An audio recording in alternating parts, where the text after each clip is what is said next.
The Pixel 10 Pro Fold gets by on great looks, charming software personality, and a more durable build than any other foldable on the market.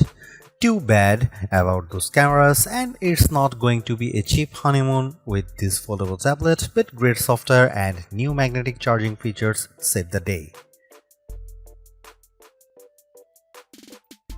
The Google Pixel 10 Pro Fold is a phenomenal smartphone and one of the best foldable phones you can buy, but after reviewing the phone for a week I was left wanting more or maybe less.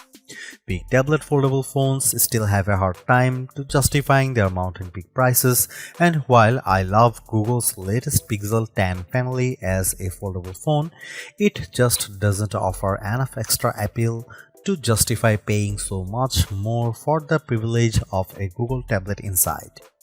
Before I talk about what I like or dislike about the Pixel 10 Pro Fold, I need to get the price out of the way because this is one of the most expensive phones you can buy, and it's even more expensive than most laptop computers. It gives you an outer display that is nearly the same as the display on the Pixel 10, but the new Pro Fold costs $1,799 US, which is $950 more than the Pixel 10 Pro. How could a foldable phone possibly justify costing twice as much as the flat phone from which it evolves? You can buy a Pixel 10 Pro and two iPad mini tablets for the same price as a Pixel 10 Pro Fold. If the Fold is going to be worth the high cost, it needs to be special. It needs to be better choice than buying a phone and tablet separately.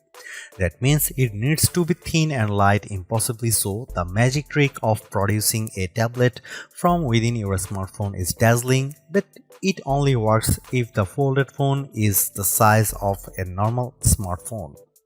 Sadly, Google hasn't made the Pixel 10 Pro Fold any thinner this year. It's even taken a step back, while Samsung has blown us away with its super thin Galaxy Z Fold 7.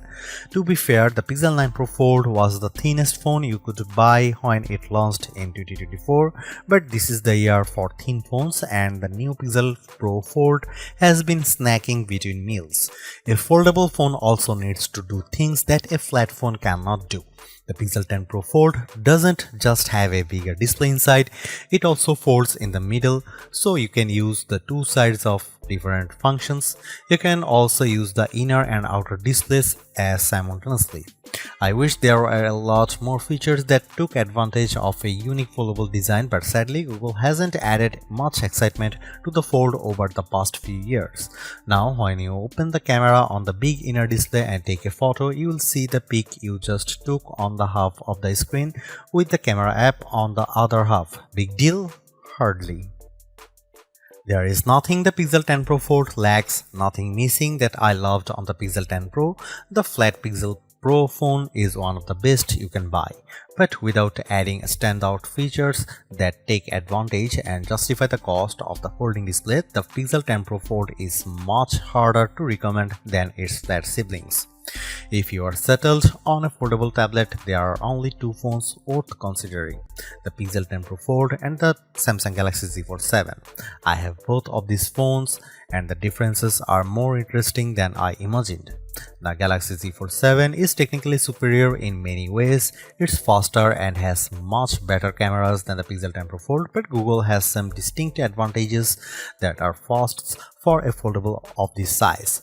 Foremost is the IP68 rating, which means the phone won't be destroyed by dust and sand. I don't know how Google did it, but the new hinge is more tightly sealed than ever before, and that means you can take the Pixel 10 Pro Fold to more places than the Samsung Galaxy Z Fold 7. Google also includes its new PixelSnap magnetic charging on the Pixel 10 Pro Fold, which opens a world of accessories including charging stands, wallet cases, and magnetic tripods. That also means my Pro Fold fit neatly into my world of iPhone MagSafe charging and accessories. The Galaxy can't do that. Finally, my disappointment over the lack of big screen features aside, the Pixel 10 Pro Fold is much more attractive and comfortable to hold than other big foldable phones like the Galaxy Z Fold 7. It keeps most of the Pixel 10 family design a winning look that Google refined this year and offers more durability and better battery life instead of shaving off another millimeter. I would recommend the Pixel 10 Pro Fold over other foldable tablets like the Z Fold 7 because I like those priorities, durability and battery life, and because Google's version of Android remains the most polished and friendly on any phone, foldable or flat. Still, despite its advancements, the Pixel 10 Pro Fold struggles to justify the premium price for its unique form factor, making the more affordable and traditional Pixel 10 Pro a better choice for anyone who doesn't have money to burn. The Pixel 10 Pro Fold is the most expensive phone you can buy from Google. It keeps the same price as last year's 9 Pro Fold, while Samsung raised the price on the Galaxy Z Fold 7, making the latter the most expensive smartphone you can buy. This is the third Pixel Fold, but that sticker price is no less shocking. You can get a Pixel 10 Pro Fold and iPad mini with a cellular connection for the same cost and still have hundreds left in your bank account. It is really so convenient to have both devices in one. Yes, but not twice the price convenient, that's certainly not more than that. Of course, most people won't pay full price, and I'm seeing carrier deals that will drop the Pixel 10 Pro Fold to around $25 per month in the US if you sign a 3-year contract. Google is promising 7 years of Android OS updates and security patches, but I'm sure this phone will feel aged in 3 years considering the super thin new phones just hitting the market. We can't expect phone makers to come up with new designs every year, so I don't fault Google for making the Pixel 10 Pro Fold a more refined, more durable version of the Pixel 9 Pro Fold. Unfortunately, in the interim, the Galaxy Z Fold 7 arrived and redefined what I expect from a foldable tablet. A foldable tablet is the thinnest phone you can buy, at least when it's unfolded, but which foldable tablet is actually the thinnest? Last year, it was the 5.2mm Pixel 9 Pro Fold. This year, the Fold gains a hair of thickness, while the Galaxy slips under the gap with a 4.2mm frame that, while closed, is nearly as thin as an iPhone 17 Pro. TikTok. Maybe next year Google will win, maybe it will be Samsung, maybe Apple will have a foldable phone that's thinner than the iPhone Air. Don't let these complaints distract you. The Pixel 10 Pro Fold is already thinner than the iPhone Air when it's open, even though it's thicker and heavier than the Galaxy Z Fold 7 by a noticeable degree. The Pixel 10 Pro Fold is the nicer looking phone. It has gently curved corners, pleasantly rounded edges, and a beautifully machined camera block atop the gorgeous jade green or alluring moonstone blue-gray. The Galaxy feels sharp and edgy by comparison. Both of the displays on the Pixel 10 Pro Fold are excellent.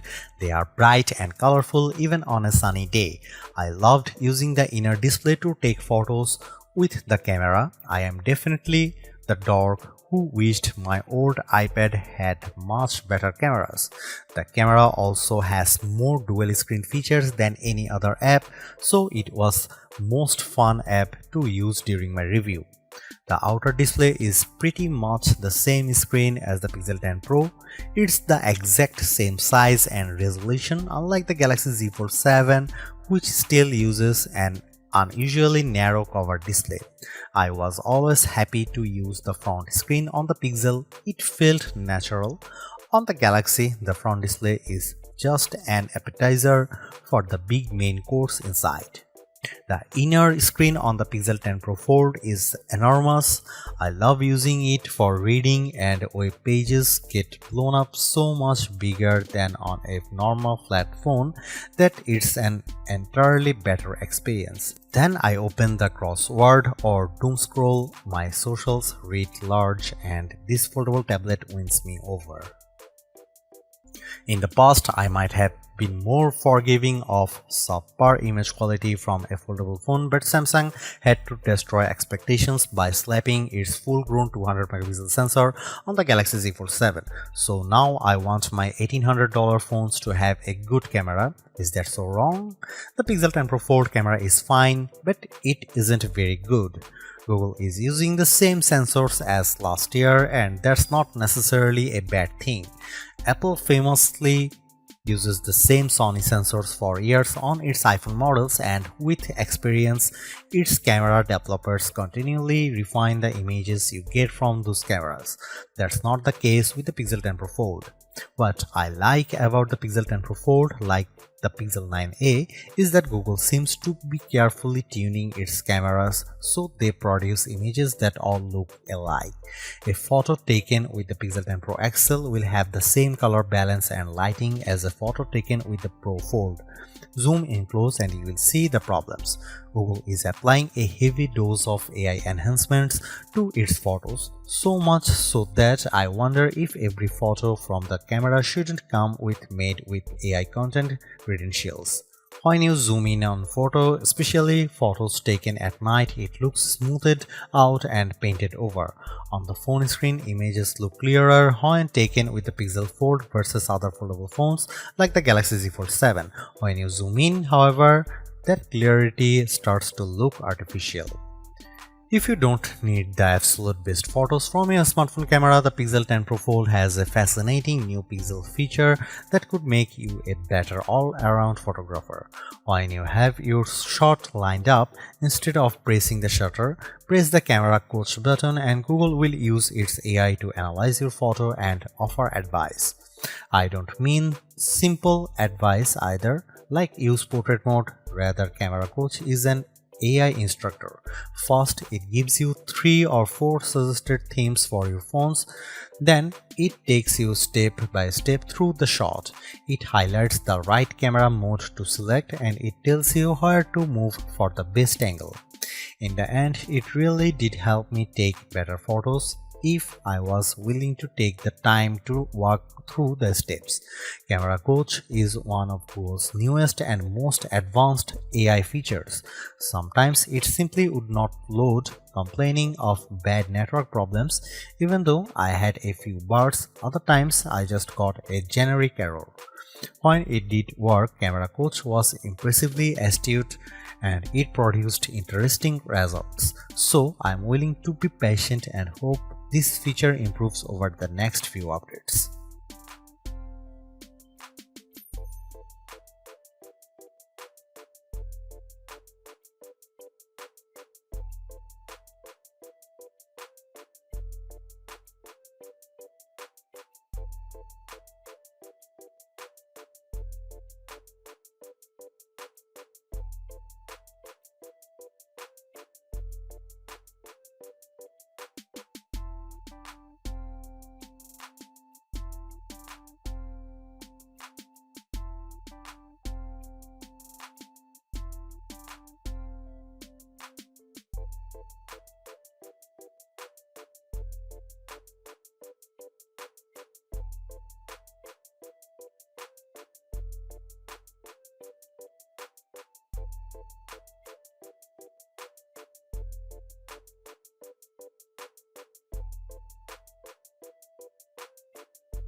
Pixel phones aren't known for top performance, and the Pixel 10 Pro Fold is unimpressive if you rely on benchmark scores alone.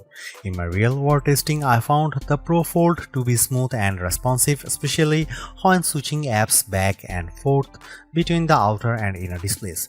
That doesn't mean that weren't hiccups. Google's biggest performance offense is letting the camera lag.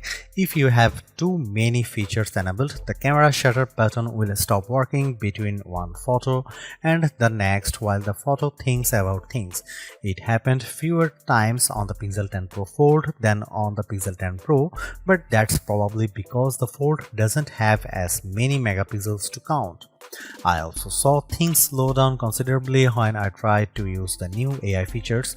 Perhaps someday these AI tools will be a natural extension of the Android OS. But for now, every time I used one of the more advanced AI features, it felt like an event.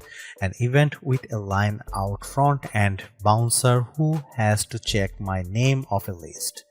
I can't blame the network because I had plenty of bars on AT&T and the phone performed admirably on my new Wi-Fi 7 network.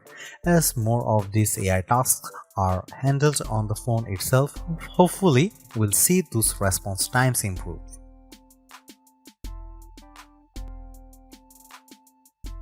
I will admit that the battery life isn't a huge priority for me these days, as my home, car and office are littered with wireless chargers, so I am continually topping up my battery.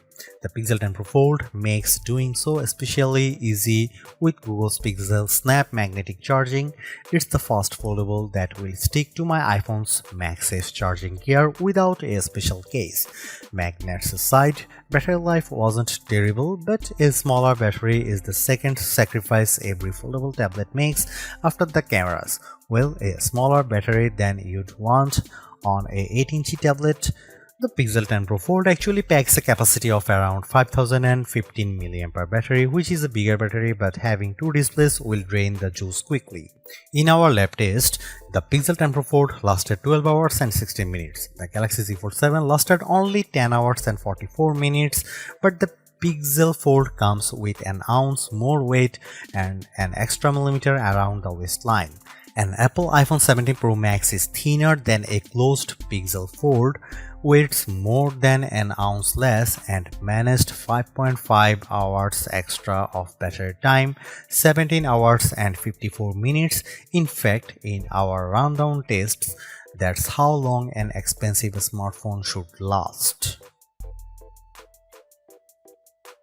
The Google Pixel 10 Pro Fold is a versatile foldable phone with impressively vibrant displays, a durable design, and better battery life than the Samsung Galaxy Z Fold 7 for $200 less. Plus, I actually preferred the camera quality in many of my test shots. It's just too bad that Google's foldable comes in a relatively thick and heavy device.